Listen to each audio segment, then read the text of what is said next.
tidak melanggar konstitusi. Karena bahkan dia berpikir demi semua anak muda, maka mesti ada contoh, yaitu anaknya sendiri. Oke? Padahal dia masih anak-anak, sampai sekarang masih anak-anak. Artinya Jokowi tidak melanggar undang-undang dasar, dia melanggar undang-undang perlindungan anak. Undang-undang perlindungan anak bagaimana, Mas Rocky? Ya. Beliau saja sudah masuk dalam ranah politik sebagai wali kota. Ya. Dan dia diminta nih ya oleh Pak Prabowo langsung apa yang dikatakan tadi. Betul itu. Tidak ada dia menawarkan dirinya ataupun bapaknya menawarkan, ini loh anak saya, jadikan dia sebagai apa? Sebagai wakil presiden. Tidak. Beliau hanya mengatakan anak saya itu cocoknya kalau paling mentoknya itu adalah gubernur Jawa Tengah.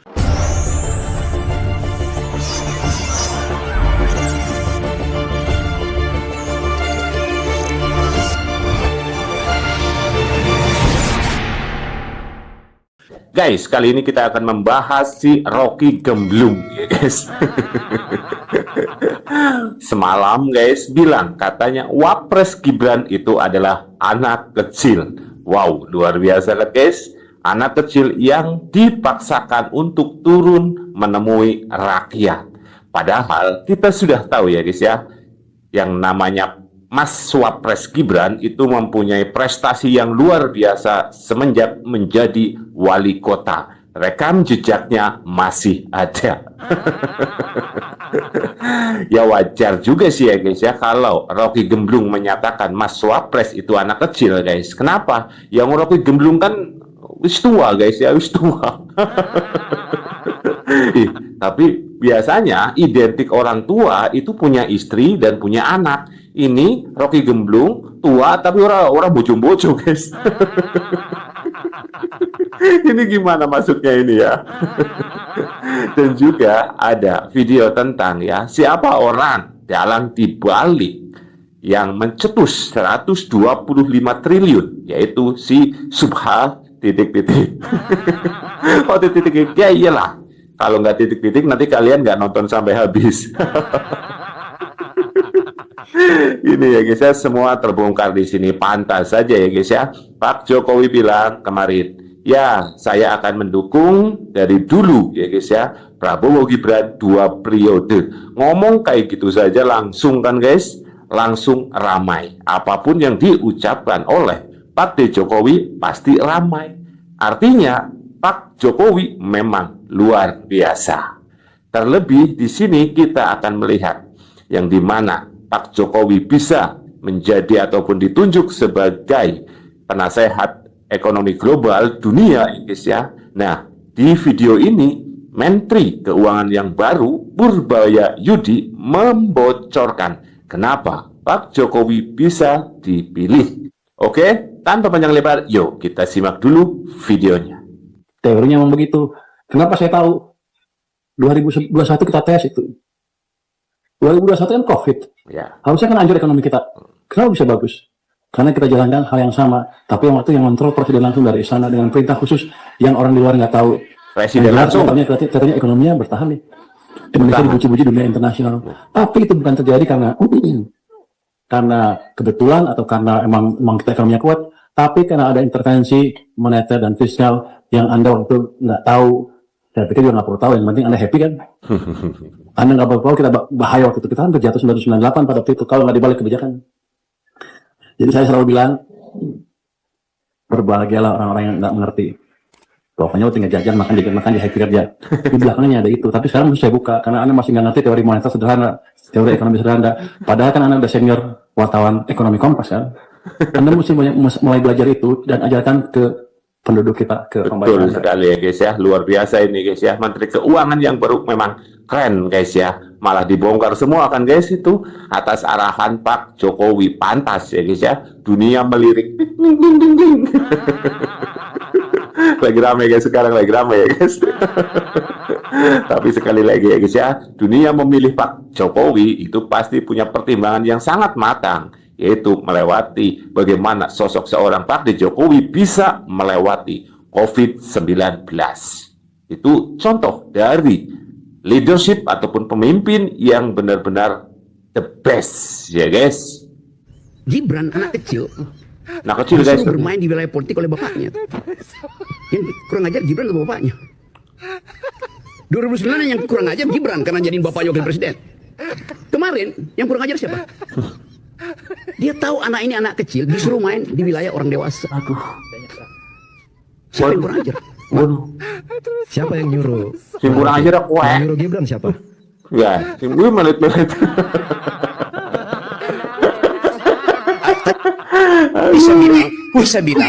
Tadi saya bilang, Aduh. Guys, katanya siapa yang kurang ajar? Maning-maning ya guys ya. Maning-maning disalahkan Pak Jokowi. Goblok banget yakin ya. Gemblung ya gerung yakin ya. Apapun masalahnya pasti disangkut pautan dengan Pak Jokowi. Itulah bukti dan fakta bahwa nama Pak Jokowi memang sangat-sangat luar biasa ya guys ya. Tuh ditanya siapa yang memilihnya? Siapa memilihnya? Nih, ini yang memilihnya. Ada yang mengatakan wakil yang saya pilih terlalu muda. Padahal Panglima besar kita waktu perjuangan umurnya 29 tahun. Menjadi dong Panglima apa? besar, mimpin perang melawan penjajah. Saya katakan di sini kan, saya yang pilih, saya yang minta, saya yang memilih. Nongokna. Tidak ada itu dinasti-dinastian. Kalau dinasti merah putih, apa salahnya? Betul. Kalau dinasti patriotik, apa salahnya? Benar. Kalau keluarga memberi anak-anaknya untuk republik, apa salahnya? Keren ini. Kita harus berterima kasih. Kita harus bersyukur ada keluarga yang memberi anak-anaknya untuk republik ini. Rungokna gue gemblung. Rocky gemblung gue rungokna gue. Kamu memang ya luar biasa bajingan. Gue yakin. Benar-benar ya guys ya. Ingin selalu membenturkan Pak Jokowi dengan Pak Prabowo ya guys ya. Rungu apa ora kowe gemblung. Jokowi tidak melanggar konstitusi. Karena bahkan dia berpikir demi semua anak muda, maka mesti ada contoh, yaitu anaknya sendiri. Oke? Padahal dia masih anak-anak, sampai sekarang masih anak-anak. Artinya Jokowi tidak melanggar undang-undang dasar, dia melanggar undang-undang perlindungan anak. Artinya kok tua. Ini pertanyaan. Undang-undang perlindungan anak bagaimana, Mas Rocky? Ya? Beliau saja sudah masuk dalam ranah politik sebagai wali kota, ya.